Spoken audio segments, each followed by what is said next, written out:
제목으로 말씀을 나누고자 합니다. 사도신경의 마지막 부분은 이렇게 기록되어 있습니다. 거룩한 공회와 성도가 서로 교통하는 것과 죄를 사하여 주시는 것과 몸이 다시 사는 것과 영원히 사는 것을 믿사옵나이다. 아멘. 이렇게 기록되어 있습니다.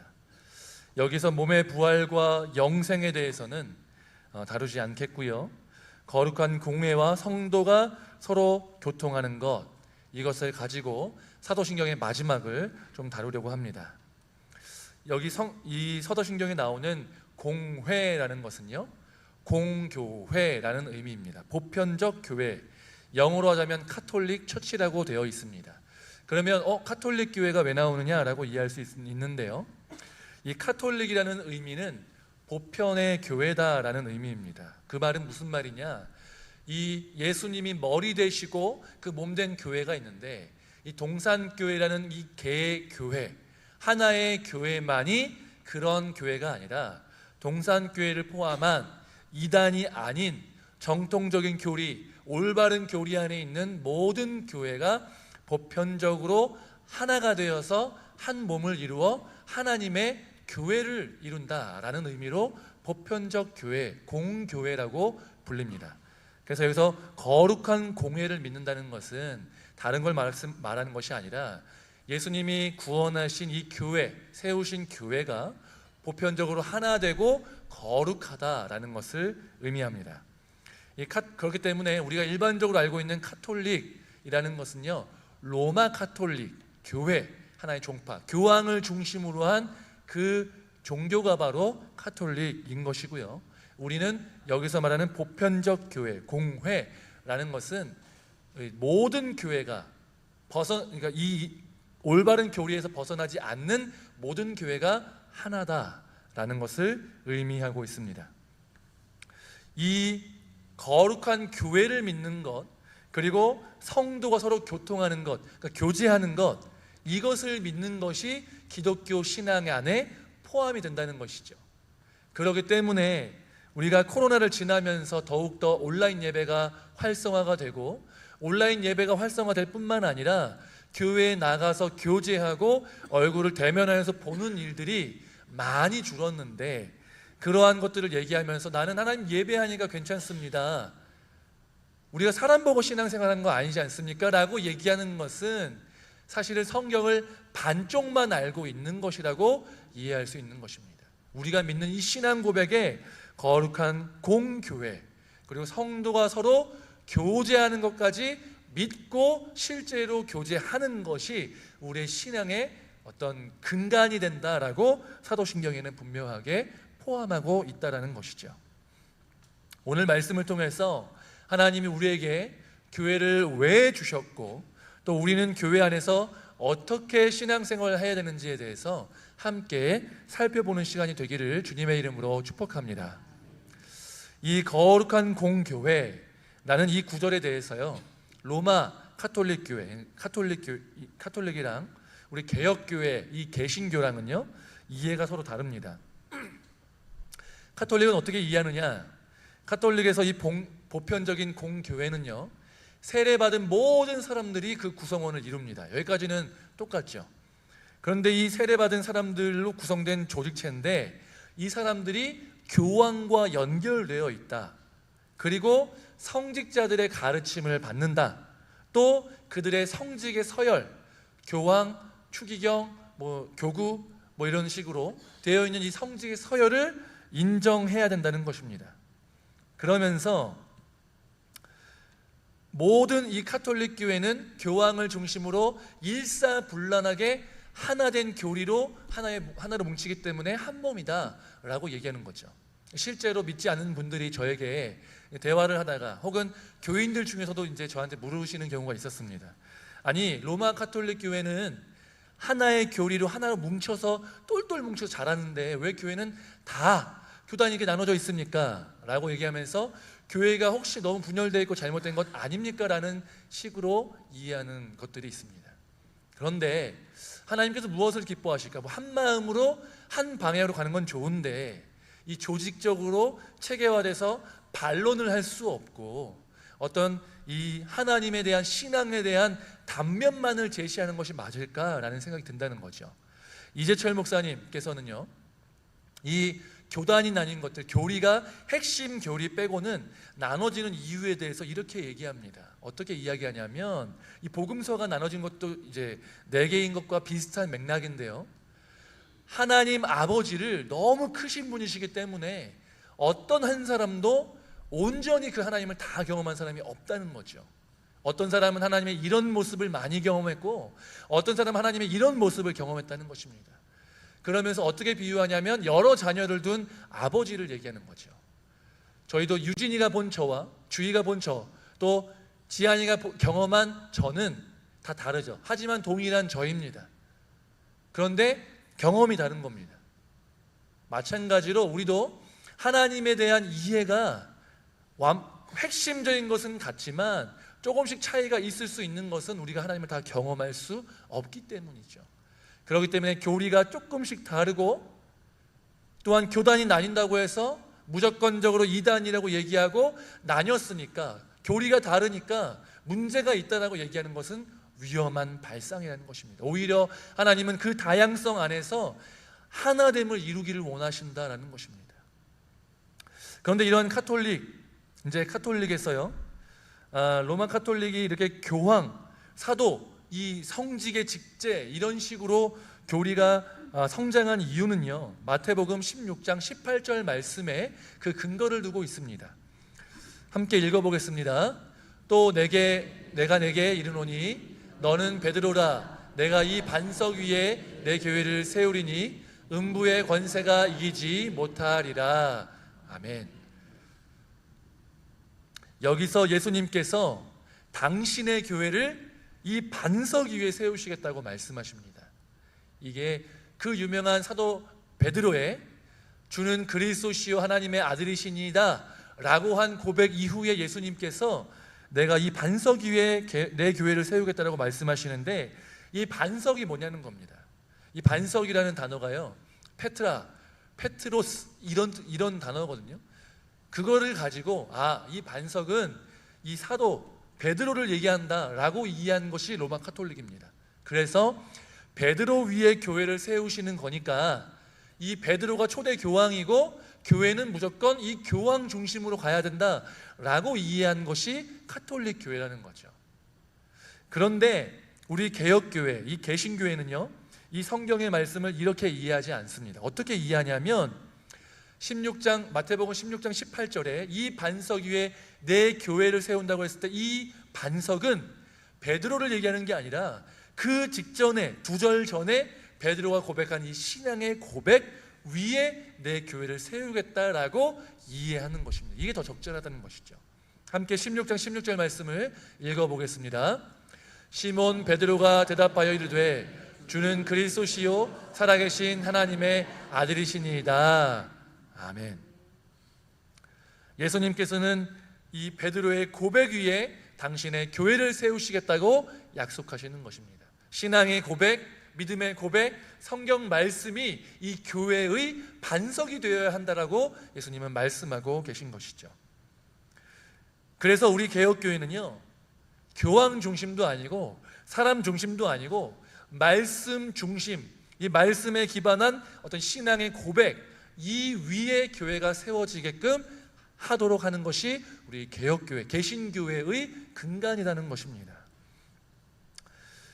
그렇기 때문에 카톨릭은 이 교황 중심이기 때문에 카톨릭이 예수님, 이제 우리의 대제사장 되시는 예수님 밑에 교황이 있고, 모든 세례받은 교인들이 교황에게 연결되어서 하나님, 예수님, 교황, 성도, 이런 식으로 서열이 되어 있다는 거죠. 그런데 기독교회는 그렇게 얘기하지 않습니다. 저희는 그렇게 얘기하지 않습니다. 베드로전서 2장 9절 말씀은 이렇게 기록되어 있는데요, 그러나 너희는 택하신 족속이요 왕같은 제사장들이요 거룩한 나라요 그의 소유가 된 백성이니 이는 너희를 어두운 데서 불러내어 그의 기이한 빛에 들어가게 하신 이의 아름다운 덕을 선포하게 하려 하심이라 라고 말씀하고 있습니다. 그 말은 무슨 말이냐? 여러분, 우리가요 다 하나님의 자녀, 예수님 믿으면 왕같은 제사장이라는 것입니다. 예수님이 돌아가실 때 어떤 일이 있었냐면, 이 성전이 있잖아요. 성전 안에 보면 일반 성소가 있고요, 그 안에 지성소, 지극히 거룩한 장소라고 하는 지성소가 있습니다. 이 지성소는 1년에 한 번 대제사장이 속죄일에 들어가서 우리의 그 이스라엘 백성들의 모든 죄를 대속하기 위해서 들어가서 속죄함을 하고 나오는 그런 지극히 거룩한 장소가 바로 이 지성소라는 거죠. 그런데 예수님이 십자가에서 돌아가실 때 이 성소와 지성소를 구분하는 이 휘장이 있는데, 이 휘장이 위에서부터 아래로 찢어져서 갈라지게 됩니다. 이 말은 무슨 말이냐? 예수님이 자기의 몸을 찢으셔서 우리가 이제는 대제사장, 제사장이 필요 없이 우리의 진짜 대제사장 되시는 예수님을 믿고 그 보혈을 의지하면서 하나님 앞에 직접 나아갈 수 있는 제사장이 되게끔 하셨다는 것입니다. 그렇기 때문에 하나님과 우리 사이에 예수님 말고 다른 어떠한 중보자도 없다. 그런데 가톨릭에서는 교황을 얘기한다는 거죠. 그렇기 때문에 가톨릭 교회에서 얘기하는 신부, 추기경, 교황, 이 사람들에 대해서 성직이라고 부르는 것은 옳지 않습니다. 교회 안에서도 목회자를 향해서 성직이라고 얘기하는 것은 적절하지 않은 표현입니다. 왜냐? 우리는 모두가 다 제사장이 되었고, 성도와 목회자를 구분하는 것도 잘못된 것이다. 성도 안에 목회자, 장로 다 들어가는 것인데 그 일이, 그 기능이 다르게 섬기는 것이다 라는 것입니다. 목사는 장로입니다. 말씀을 특별히 더 연구하여서, 더 공부하여서 말씀을, 하나님의 뜻을 함께 분별하여 전하는, 말씀을 전하는 장로인 것이고요, 다른 장로님들은 치리하고 또한 이런 일들을 맡고요, 집사는 교회 일들을 담당하는 것이죠. 또한 교회 안에 여러 가지 일들을 위해서 직분과 여러 가지가 있지만 직분을 통해서 일하기도 하고 직분 없이 섬기고 봉사하는 것도 있습니다. 이러한 직분들은 서열을 나누거나 거룩함과 세속함을 나누는 것이 아니라 기능의 차이다, 부르심의 차이다. 모든 사람은 성도로 부르심을 받았고 집사로, 장로로, 목사로 부르심을 받은 것일 뿐이다 라고 성경은 명확하게 이야기하고 있습니다. 그렇다면 우리는 이것을 고민해 봐야 됩니다. 하나님은 우리에게 왜 이러한 교회를 주셨는가? 우리를 왜 교회로 부르셨는가를 질문해야 되고 확인해야 됩니다. 그 전에 먼저 교회가 어떤 존재인지를 더 정확히 알아야 되는데요, 교회는 어떤 단어냐면 에클레시아라는 단어입니다. 유명한 말이죠. 근데 이 에크라는 건 뭐냐면요, 뭐뭐로부터 밖으로라는 뜻입니다. 밖으로. 클레시아는 칼레오, 부르다는 뜻이거든요. 그러니까 성도들이라는 것은 아직 성도가 되기 이전에 있던 그 사람들을 그 안에서 밖으로 꺼내서 불러오는 것, 부르심을 받은 사람들이 성도, 그리고 교회다는 겁니다. 세상 속으로부터 부르심을 받아서 이루어진 공동체가 교회 공동체다라는 것입니다. 근데 여러분, 우리가 세상에서부터 부르심을 받아서, 꺼냄을 받아서 이 자리에 이제 나왔잖아요. 네, 여러분, 세상 밖에 계십니까? 세상 안에 계십니까? 세상 안에 계시죠. 우리가 예수님 믿었다고 해서 세상 사람들과 거래도 안 하고 그 밥집에 가지도 않고 뭐 거기에 상점도 이용하지 않고 이렇게 살라고 그런 부르심을 가지는 게 아닙니다. 세상으로부터 꺼냄을 받아서 부르심을 받았다는 것은 무슨 의미냐면, 세상 사람들의 가치관, 세상 사람들의 주인, 세상 사람들이 가지고 있는 소망, 이런 것들로부터 단절되어서 다른 가치관, 다른 주인, 다른 소망을 가지고 세상 안에서 구별되어서, 분리가 아니라 구별되어서 살아가는 것, 그게 바로 성도 그리고 교회다라고 이 성경은 기록하고 있는 것입니다. 여러분, 교회가 그런 것이고요, 이스라엘도 마찬가지였습니다. 하나님께서 아브라함을 부르실 때도요, 그 당시에 바벨탑 문화, 하나님을 대적하고 하나님처럼 되고 싶고 하나님이 심판을 보내도 심판당하지 않겠다는 그런 굳은 결심, 이런 악한 마음, 악독한 마음을 가지고 있던 그 시대의 흐름 속에서 하나님이 아브라함을 부르시면서 너는 세상과 다르게 살아라. 세상은 하나님을 대적하지만 너는 하나님께 순종해라. 너는 하나님의 뜻에 따라서 거룩하게 구별된 존재로 살아라 라고 아브라함을 부르셨고, 그 자녀들도 부르셨고, 이스라엘 민족도 그것을 위해서 부르셨습니다. 그런데 이스라엘은 철저하게 실패했습니다. 세상보다 더 악했고 우상 숭배가 만연했고 하나님 뜻에 순종하지 못했습니다. 그래서 제사장 나라로 부르심을 받았지만 오히려 세상 속에서 예수님이 필요한 존재가 되어버렸고요, 하나님께서 이런 자들을 위해서 예수님을 우리에게 보내주셨다는 것입니다. 그래서 이제 우리가 예수님을 믿으면 예수님의 의로움과 거룩함을 옷 입고 이제는 세상 속에서 거룩하게 구별되어서 다른 가치관, 다른 주인, 또한 다른 소망을 가지고 살아갈 수 있도록 우리에게 성령을 주셨다라는 것입니다. 여러분, 하나님께서 교회에게 원하시는 것은 바로 이러한 것입니다. 우리가 어둠 가운데 또한 죽음 가운데서 살던 우리를 하나님께서 부르셨는데 거룩한 나라와 제사장으로 부르셨다는 것입니다. 그렇기 때문에 세상 속에서 구별되어서 살라는 것입니다. 그리고 우리의 그런 구별된 삶을 통해서 믿지 않는 자들이 우리의 삶을 보고서 하나님께 영광을 올려드릴 수 있는 그러한 삶이 너희들의 삶이 되어야 한다라고 우리에게 부르신 그 목적이 있다라고 말씀하시는 것이죠. 그래서 실제로 여러분, 초대교회는요 이러한 영광, 하나님께 영광 올려드리는 공동체였습니다. 초대교회가요 남들도 돌아보지 않는 과부와 고아를 돌보고요, 전염병이 그런 도는 상황 속에서 그들을 데리고 와서 치유해주고 자신들이 병 걸릴 것들을 두려워하지 않으면서 사랑으로 섬겼습니다. 세상은 미워하고 분쟁하고 자기 유익을 위해서 살아가는데 그들은 서로 사랑했고요, 교회의 능력은 기적이지만 기적이나 재물의 많음이 아니라요 사랑의 능력이 이 교회의 능력이었다는 것입니다. 다른 것 때문에 세상 사람들이 교회를 칭송한 게 아니라요 사랑의 능력, 용서의 능력, 이런 것들 때문에 세상 사람들이 교회를 칭송했다는 거죠. 근데 그것들을 잃어버렸을 때 교회가 욕을 먹고 비난을 받기 시작했다는 것입니다. 한국 교회도 그 시작이 비슷했습니다. 그래서 하나님을 향한 사랑이 뜨거웠고요, 또 이웃을 향한 사랑이 뜨거웠습니다. 자기의 두 아들을 죽인 원수인 그 한 원수를 사랑해서 양자 삼았던 손양원 목사님의 그러한 사랑, 또한 다른 게 서로 내가 가진 것도 없지만 섬겨주고 사랑하고 용납하고 이해했던 그런 사랑이 우리 한국 땅에서도 그러한 사랑 때문에 교회가 칭송을 받고 수많은 사람들이 교회로 와서 너희가 믿는 하나님을 내가 믿고 싶다라고 고백하면서 주님께로 나왔다는 것이죠. 그런데 지금은 어떤가 돌아볼 필요가 있습니다.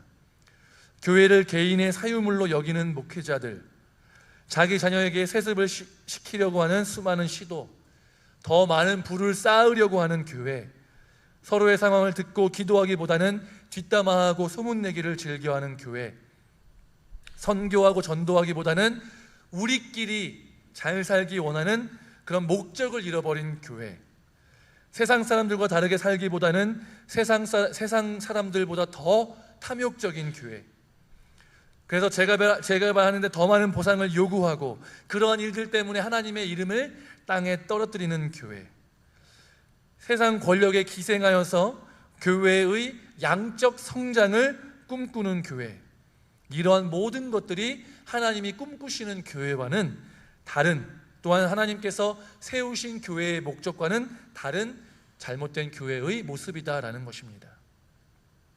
여러분, 교회의 거룩함을 회복하기 위해서 함께 기도하시기를 주님의 이름으로 축복합니다. 교회는 돈을 많이 모으거나 힘으로 세상에 영향력을 미치는 공동체가 아닙니다. 사랑의 능력, 말씀의 능력, 순종하는 능력, 기도의 능력, 성령의 능력으로 세상 속에서 구별되어서 살아가는 공동체가 되어야 할 줄로 믿으시기 바랍니다. 우리 동산교회가 그런 하나님께서 꿈꾸시는 공동체가 되기를 주님의 이름으로 축복합니다. 여러분, 이제 하나님께서 교회를 세우신 다른 이유, 첫 번째는 거룩하게 구별되기 위해서인데요, 두 번째는 서로 격려하고 위로하기 위해서 교회를 세우셨다는 것입니다. 히브리서 10장 24절 25절 말씀을요 함께 읽어보겠습니다. 서로 돌아보아 사랑과 선행을 격려하며 모이기를 패하는 어떤 사람들의 습관과 같이 하지 말고 오직 권하여 그날이 가까움을 볼수록 더욱 그리하자. 아멘. 여러분, 이 히브리서 기자는 교회를 향해서 이렇게 얘기합니다. 서로 돌아보아서 사랑과 선행을 격려해야 된답니다.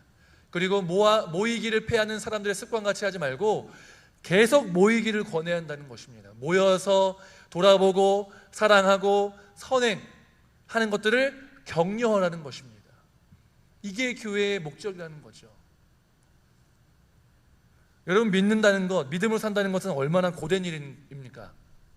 우리가 만약에 세상이 추구하는 것과 동일한 것을 하나님께서 말씀하시면 마찰이 별로 없을 겁니다. 세상에서 성공해라, 이기적으로 살아라, 사랑 안 해도 된다, 이렇게 얘기한다면 별로 트러블이 없을 수도 있을 것입니다. 부정부패, 눈 감아라 얘기한다면 그냥 세상이 흘러가는 대로 동일하게 흘러가도 별 문제가 없다는 겁니다. 그런데 하나님의 나라는 이 세상의 나라의 가치관과 충돌되기 때문에 우리가 믿음대로 살려고 하면, 하나님의 뜻에 순종하려고 하면 그게 부딪힌다는 거죠. 부딪혔을 때 세상에 그냥 순응해버리면 쉬운데, 세상에 순응하는 것이 아니라 세상과 경쟁하여, 그 경쟁은 돈을 위한 경쟁 이런 것이 아니라 세상에서 요구하는 것들을 듣지 않고 하나님의 뜻에 순종하기로 결단하고 결심해서 그 믿음대로 살기 위하여서 살다 보니까 트러블이 생기고, 그러다 보니까 스트레스를 받고 힘들고 지칠 수도 있다는 것입니다. 주말에 교회 가는 거요, 이해 못합니다. 11조를 하고요, 헌금하는 거 이해 못합니다. 시간을 내서 봉사하는 거 이해하지 못합니다. 조롱하기도 합니다. 세상 사람들은 자기 이익을 위해서 열심히 사는데 거기에 발맞추지 않고 살아가다 보면 손해를 보기도 합니다. 이러한 일들이 있기 때문에 우리는 낙심하거나 속상한 일을 경험하기도 합니다. 그래서 우리가 이렇게 살다 보면 믿음을 아예 떠나는 것은 아니지만 주의를 지키지 않을까 싶은 유혹에 빠지기도 하고요, 하나님 말씀에 순종하기보다 한 번 정도는 괜찮지 않나? 내가 매번 순종해야 되는 건 아니잖아 라고 합리화하면서 세상이 원하는 대로 따라가기도 합니다. 그렇기 때문에 이러한 일들이 우리 삶 가운데 일어나지 않게 하기 위해서 우리는요, 모여서 예배할, 이게 대공동체로 모여서 예배할 뿐만 아니라 함께 335 모여서, 혹은 소그룹, 구역으로, 선교회로 모여서 다른 것들을 얘기하는 것보다는 우리가 서로의 삶을 듣고 위로하고 격려해서 세상에서 거룩하게 살 수 있도록 힘을 주고 용기를 얻어가야 한다라는 것입니다. 우리는 교회에서 서로를 격려하고 용기를 북돋아 줘야 되는데, 그러기 위해서는요, 들어주는 일이 필요합니다. 쉽게 얘기하고 쉽게 판단해서 얘기 딱 한마디 했는데 그러니까 내 실수한 거, 잘못한 거지, 이렇게 면박을 주거나 하면 여러분 위로를 할 수도 없고요, 이야기가 더 이상 나오지 않습니다. 우리가 할 수 있는 것은요, 그 사람의 이야기를 들어주는 것. 그랬구나, 힘들었겠다, 그래 나도 예전에 살다 보니까 그럴 때 꼭 실패하더라, 나도 실패했었다, 힘들지, 내가 같이 기도할게, 기도합시다 라고 하면서 서로 격려하고 위로하고 또 함께 기도해야 되는 것입니다. 우리는 그러기 위해서 자주 모여야 합니다. 이 자주 모인다는 것이요, 일을 하기 위해서, 많은 일을 감당하기 위해서 자주 모이는 것이 아니라요, 삶을 나누기 위해서, 또한 믿음으로 살다가 실패했던 것들을 나누고 다시 힘을 얻기 위해서, 혹은 승리했다면 승리한 간증을 통해서 다른 사람들도 도전을 받을 수 있도록 그런 것들을 나누는 것이 우리 삶 가운데 필요하다는 것입니다. 구역으로 모여야 하고 선교회로 모여야 하고, 이런저런 모임을 통해서 마음의 회복을 얻고 용기를 얻어서 다시 세상으로 나아가서 거기에서 믿음으로 승리하는 삶을 살기를 힘써야 한다는 것입니다. 근데 이렇게요, 위로하고 격려하기 위해서는요, 지켜야 될 것이 반드시 있는데 뭐냐면요, 우리의 나눔, 우리의 기도 제목은 당사자가 허락하지 않는 이상 절대로 다른 사람들에게 옮겨서는 안 된다는 것입니다. 기도 제목이니까 아유 같이 기도하면 좋죠 하면서 막 얘기를 전하다 보면 정작 자기는 이 사람에게만 믿음으로 얘기했는데 저 사람이 와가지고 어휴 그랬다면서 이렇게 얘기하면은 너무 당혹스럽다는 얘기죠. 그러면 얘기 못합니다. 개인적인 이야기, 선교에서 나눠지는 이야기, 이런 이야기가요 전달되고 소문이 퍼지는 일이 없어야 한다는 것이죠. 사람이 비밀을 가지고 있으면 너무 얘기하고 싶은 거예요. 이게 그게 너무 얘기하고 싶으면 진짜 대나무 숲에 가가지고 임금님 기는 당나귀 이렇게 얘기하는 것처럼 소리 지르고 오셔도 되는데 그거 누구한테 얘기하면 안 된다는 것입니다. 하나님한테 간절히 기도해야죠. 소리치면서 기도하셔도 되는데 남이 듣도록 하면 안 된다는 것입니다. 여러분, 우리는 남의 이야기를 전달하지 않아야 합니다. 그 이야기를 들으면 마음속에 품고 기도해주고 다음 주에 만나서 그 사람에게만 얘기하는 거예요. 어떻게 됐냐, 기도하고 있다 라고 얘기하고 격려해줘야지 여기저기 소문내고 이러면 안 된다는 것이죠. 여러분, 이렇게 누군가의 이야기를 듣고 비밀을 지켜주고 또한 그 사람을 위해서 기도해주고 격려함을 통하여서 교회를 통해서, 구역을 통해서, 선교회를 통해서, 믿음의 동역자와의 만남을 통해서 이렇게 위로가 되고 격려를 받고 또한 기도의 응답이 이루어지는 그런 동산교회가 되기를 주님의 이름으로 축복합니다. 세 번째로 하나님께서 우리를 교회로 부르신 세 번째 이유는 뭐냐면 우리로 하여금 훈련되게 하기 위해서입니다. 우리는 예수 그리스도의 보혈로 구원을 받는데요, 이 구원은 시작입니다. 이제 연단 받아야 되는 거예요. 우리가 연단을 받아야 되는데, 여러분, 우리가 말씀을 읽잖아요. 말씀 속에 우리가 살아가야 되는 방향, 길, 훈련해야 되는 내용들, 구원의 내용들, 하나님 어떤 분이시고 예수님 어떤 분이시고가 다 기록이 되어 있는데, 이것을 우리가 시험 봐서 이게 성적에 들어가 자격증 따고 이런 거 아니잖아요. 이 지식 습득을 왜 하냐는 겁니다. 이 지식 습득이 필요한데, 이것이 필요한 이유는 우리의 삶 가운데서 말씀이 사라지고 훈련되기 위해서 이 말씀이 필요하다는 것입니다. 말씀을 얻었고 예배 때 은혜 많이 받았다, 온라인으로 은혜 많이 받았다 이렇게 얘기하지만 실제로 삶 속에서는 그러한 삶을 하나도 살지 않고 훈련도 안 하고 기도도 안 한다면 그 하나님의 말씀은 우리에게 어떤 의미이냐는 것입니다. 근데 하나님은요, 우리가 그 들은 말씀을 가지고 훈련하게 하기 위해서 우리에게 공동체를 주셨다는 겁니다. 가정을 주셨고 직장을 주셨고 교회를 주셨다는 겁니다. 어디서 훈련해야 됩니까? 교회에서 훈련하는 거예요. 그러니까 세상 사람들은요, 교회에 대해서 얘기하면서 교회 사람들이 왜 이러냐, 왜 이렇게 성격이 나쁘냐, 어떠냐 이렇게 얘기하죠. 근데 여러분, 그 사람들이 우리랑 똑같은 사람들입니다. 물론 더 나아져야겠죠. 더 훈련돼야겠죠. 근데 여러분, 병원 가가지고 야 여기는 왜 이렇게 환자 천지냐 이렇게 얘기하는 사람 있습니까? 환자가 가는 곳이 병원이 맞습니다. 죄인이 오는 것이 교회인데 죄인 보고 너는 왜 그러냐라고 얘기하면 그건 말이 안 되는 얘기죠. 우리는 거룩하게 변화되고 있는 그 과정 속에 있는 죄인이라는 것입니다. 아직도 죄의 속성을 다 버리지 못한 거예요. 근데 이런 것들 어떻게 훈련시키시느냐? 서로를 통해서 훈련하는 겁니다. 여기에 천사들만 있는 게 아니고요, 내 속을 긁는 사람들이 반드시 있다는 겁니다. 그 사람 욕할 것 없다는 겁니다. 왜? 그 사람 욕하라고 그 사람을 주신 것이 아니라 내가 그 사람 때문에 훈련되고 용납하는 훈련을 할 수 있도록, 사랑할 수 있도록 하기 위해서 그 사람을 그 공동체 가운데 굳이 주셨다는 것입니다. 교회에 한 명씩 주셨고 직장에도 한 명씩 주셨고 집에도 한 명씩 주신 겁니다. 우리 집에 가도 힘들고 직장 가도 힘들고 교회 가도 힘들고 왜 그래요? 훈련하라고. 요한일서 4장 20절 말씀 이렇게 기록되어 있습니다. 누구든지 하나님을 사랑하노라 하고 그 형제를 미워하면 이는 거짓말하는 자니 보는 바 그 형제를 사랑하지 아니하는 자는 보지 못하는 바 하나님을 사랑할 수 없느니라. 여러분, 하나님을 사랑하는 거 쉽습니까? 어렵습니까? 어려워요. 근데 사실 쉬워요. 왜 쉽냐? 여러분, 하나님 사랑한다고 얘기하고 예배 잘 나오면 그 사람이 하나님 사랑하는지 안 사랑하는지 어떻게 알게 뭡니까? 어떻게 압니까? 모르죠. 알 수 있는 방법이 어떻게 나타나느냐? 여기 기록되어 있는 겁니다.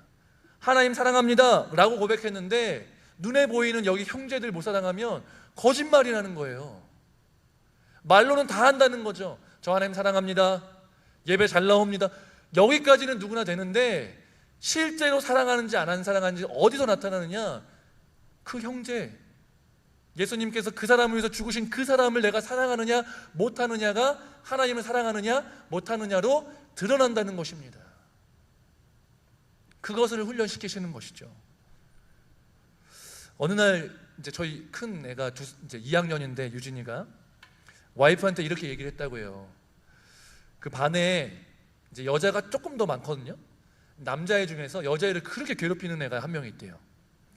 그래서 여자애 단체로 막 그 애한테 뭐라고 했나 봐요. 너는 왜 이렇게 우리를 괴롭히냐 이렇게 하면서 막 이제 뭐라고 하니까 유진이가 그 사이를 딱 가로막더니 딱 그 여자애한테 얘기하는 게 성경에 이렇게 써 있어 라고 얘기하면서 얘기를 했다는 겁니다. 그래서 우리 와이프가 기대를 했대요. 아, 이웃을 사랑하라고 했나? 뭐라고 기록되어 있는 걸 말한 거지? 그랬는데 예수님이 원수도 사랑하라고 했어 이렇게 그렇게 말했다는 겁니다. 근데 웃기시지만 이게 실제로 그 말씀이 사라져야 한다는 거죠. 걔는 그렇게 믿는 거죠. 못 살아도. 우리도 마찬가지라는 겁니다. 하나님의 말씀이 내 삶 가운데 사라지고 있는지 아닌지 점검하는 거예요. 내가 훈련되고 있는지 아닌지, 거룩하게 구별되고 있는지 아닌지 훈련이 돼야 된다는 것입니다. 어떤 사람들은 이런 게 싫어서 공동체로부터 조금 멀리 떨어져서 남일처럼 신앙생활하는 분들이 계세요. 편하잖아요. 피상적으로 관계를 맺으면 가끔씩 인사하고 좋은 말하고 밝게 만나서 밝게 헤어지니까 좋다는 거예요. 굳이 싸우라는 것은 아니지만 우리가 서로의 삶에 대해서 조금 더 가까이 다가가고 관심을 갖고 물어보고 기도해주고 이러다 보면 트러블이 생길 수도 있다는 것입니다. 근데 그거를 피하기 위해서 피상적인 관계를 하는 것이 교회가 아니라요, 조금은 더 가까워져서 가끔은 트러블이 생길 수 있지만 그럼에도 불구하고 그것 때문에 더욱더 누군가를 용납하고 나도 용납받는 그런 경험을 해야 그게 하나님이 진짜 원하시는 교회라고 예수님이 말씀하고 계시다는 것입니다. 공동체에 갈등이 없는 것은 불가능합니다. 갈등이 없는 것을 지향해야 되는 것이 아니라요, 갈등이 생겨도 그것을 극복하고 화해하고 용납해서 사랑하는 관계가 되는 것이 우리가 지향해야 될 신앙 공동체의 모습이다라는 것입니다. 공동체 생활을 하다 보면 반드시 마음에 안 드는 사람이 생깁니다. 말투가 마음에 안 들고요, 왜 나한테 저런 표정을 짓는지 이해가 안 될 수도 있고요, 속상한 일들이 막 생길 수도 있어요. 그런 걸림돌이 누군가 있을 수 있고 누군가에게는 제가 또 걸림돌이 될 수도 있습니다. 그럴 때 역시 너무 깊이 관여하면 안 되겠다라고 반응하는 것이 아니라, 쟤만 없었으면 좋겠다라고 반응하는 것도 아니라, 하나님이 나를 저 사람을 통해서 훈련하시는구나, 내가 더 기도해야겠다라는 마음으로 그 사람을 붙들고 끝까지 사랑하시고 끝까지 기도하셔서 그 사람을 용납할 수 있는 저와 여러분 되시기를 주님의 이름으로 축복합니다. 예수님도요, 유다가 배신할 거를 알았습니다. 3년 반을 참으시고 말씀을 넣어주시고 끝까지 사랑하셨습니다. 끝끝내 유다는 그 사랑을 거절했지만 예수님은 죽기까지 사랑하셨다는 것입니다. 마찬가지입니다.